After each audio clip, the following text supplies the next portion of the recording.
गुरुपौर्णिमेच्या पवित्र दिनी युवासेना पश्चिम महाराष्ट्र सचिव ऋतुराज क्षीरसागर यांनी गुजरात येथील पवित्र गिरनार पर्वत सर करत श्री दत्तगुरूंचे दर्शन घेतले। त्यांनी आपल्या वडील राज्य नियोजन मंडळाचे कार्यकारी अध्यक्ष तथा आमदार राजेश क्षीरसागर आणि वैशाली क्षीरसागर यांच्या दीर्घायुष्य, उत्तम आरोग्य आणि यशस्वी सार्वजनिक जीवनासाठी विशेष प्रार्थना केली।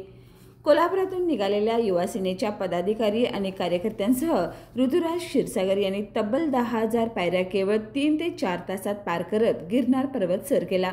श्री दत्तगुरूंच्या मंदिरात मनोभावे पूजा करून आपल्या आई-वडिलांचं जनसेवेचं कार्य अखंड सुरू राहावे अशी श्रद्धेने प्रार्थना केली। गेली 2 दशकं कोल्हापूरच्या विकासासाठी अहोरात्र झटणाऱ्या क्षीरसागर दाम्पत्यांच्या पाठीशी उभे राहत ऋतुराज क्षीरसागर यांनी गुरुपौर्णिमेच्या दिवशी आपल्या कुटुंबियांसाठी आणि समाजसेवेच्या वाटचालीसाठी केलेली ही प्रार्थना सर्वत्र कौतुकास्पद ठरतीये।